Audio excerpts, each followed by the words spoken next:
આપ આપનો પરિચય આપશો? મારું નામ સાદિક દિલાવરભાઈ સોલંકી. હું દેવભૂમિ દ્વારકા જિલ્લાના પૂર્વ મહામંત્રી હતો. અત્યારે હાલની અંદર કોંગ્રેસની અંદર સક્રિય કાર્યકર્તા તરીકે છું. તો સાજિદભાઈ, અત્યારે ત્રિપાક્ષીય જે જંગ ચાલુ છે આપણું ઇલેક્શનનું, એના વિશે તમે શું કહેશો? અત્યારે મીઠાપુર સીટની અંદર અમારા 3 તાલુકા પંચાયતની સીટ છે. એમાંથી 2 ઉમેદવાર અમારા છે. એક આપણે મુસ્તાકભાઈ છે અને એક આપણે હાજીભાઈ કરીને છે. અને આપણા જિલ્લાની અંદર અમારા હેમંતભાઈ માણેક છે. અને અત્યારે આપણે જિલ્લા પંચાયતની તાલુકાની આપણે જો દ્વારકા તાલુકા તો 3 સીટ આપણી છે. એમાં પણ અમારા વરવાડા સીટમાં પણ લડે છે અને બરડિયા સીટ પણ લડે છે અને મજબૂતતાથી લડે છે. તો અત્યારે ત્રિપાક્ષીય જંગ છે એની અંદર અત્યારે જે સરખી 3 પાર્ટી છે, સમજી લેજો. એમાં તમારા વિશે તમે શું કહો છો? અત્યારે તમે બધું જોવો છો, માહોલ છે અત્યારે ભૂખ, ભય અને ભ્રષ્ટાચાર રાજ્યની રાજનીતિ છે. અત્યારે કોઈ પણ પ્રજા, આમ પ્રજા છે ભાજપથી એટલી બધી કંટાળી ગઈ છે કે અમને સ્વયંભૂત રીતે અમને સામેથી એટલો બધો રિસ્પોન્સ મળે છે, પ્રજાનો એટલો બધો અમને સાથ મળે છે અને આજ ફરી અમે જીતીને બતાવવાનું છે.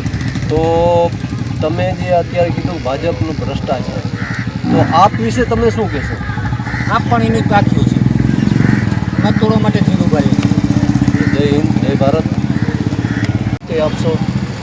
મારું નામ મુસ્તાક અલી કાસમભાઈ છત્રા છે. હું મીઠાપુરનો રહેવાસી છું અને હું અત્યારે મીઠાપુર તાલુકા પંચાયતની ચૂંટણીમાં વોર્ડ નંબર 2 મીઠાપુરમાં સભ્ય તરીકે ઊભો રહ્યો છું કોંગ્રેસના. તો મુસ્તાકભાઈ, તમે આ પહેલી વખત ઊભા રહ્યા છો?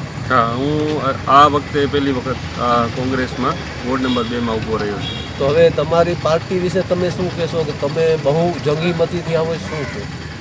અમને તો વિશ્વાસ છે કે અમારા કાર્યો જે પહેલાં કરેલા છે અને અત્યારનું જે ભાજપનું જે કામ કરેલું છે એમને પાસ્ટમાં, એ પ્રમાણે અમને એમ લાગે છે કે અમારી પાર્ટીનો બહુમતથી વિજય થશે. તો તમારે ભાજપ વિશે શું કહેવાનું છે? ભાજપ વિશે તો અમારે એ જ કહેવાનું છે કે અમે અમારું કામ કરીને બતાડશું. જે ભાજપે નથી કર્યું એ અમે કામ કરીને તો બતાડશું. પછી તમે જે અત્યારે આપ પાર્ટી છે એના વિશે શું કહેશો? આ પાર્ટી વિશે તો આપણે એમ કહી શકીએ કે એ ભાજપની બી ટીમ તરીકે જણાય છે. એ વોટ તોડવા માટેની એક પાર્ટી છે. ઓકે, જય હિન્દ. દ્વારકાધીશ. હું અમરસંગ રવાબા આથલ, ગામ હમોસર. અત્યારે 13 મીઠાપુર જિલ્લા પંચાયતની સીટ ઉપરથી મેં આમ આદમી પાર્ટી તરફથી ઉમેદવારી નોંધાવેલી છે. તો આપણે ઘણા એવા ઓખામંડળની અંદર પ્રશ્નો છે, જેમ કે આરોગ્ય, એટલે કે કોઈ સારી એવી હોસ્પિટલ નથી અને રોડ રસ્તાની જે અત્યારે સ્થિતિ છે એ બહુ ખરાબ છે અને પીવાના પાણીની પણ બહુ પ્રોબ્લેમ છે. અને રોજગારી તો વર્ષોથી આપણે જોઈએ છીએ કે રોજગારીનો પ્રશ્ન તો ઊભો જ રહે છે. અને સારું એવું શિક્ષણ, જેમ કે પોલિટેકનિક છે, કોઈ સારી એવી સ્કૂલ છે, કોઈ કોલેજ છે, એ અત્યારે આપણે ઓખામંડળમાં સારું એવું છે નહીં. તો મેં જે આમ આદમી પાર્ટી તરફથી જે ઉમેદવારી નોંધાવેલી છે, તો એમાં અમારી પાર્ટીને સાથ સહકાર આપી અને વિજયી બનાવો એવી હું આશા રાખું છું. તો અમરસંગભા, અત્યારે જો આપણે ત્રિપાક્ષીય જે આ જંગ છે હાજી, એની અંદર ભાજપ, કોંગ્રેસ અને આમ પાર્ટી છે, બરોબર છે?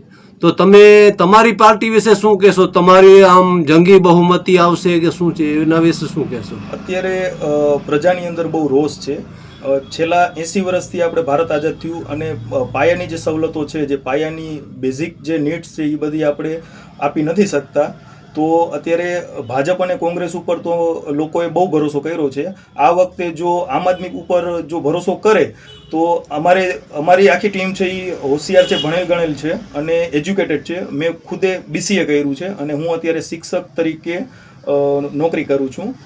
તો અમને એવું લાગે છે કે ભણેલ ગણેલ વ્યક્તિને જો ચાન્સ આપવામાં આવે તો સારી એવી સુવિધાઓ તે લોકો આપી શકે છે.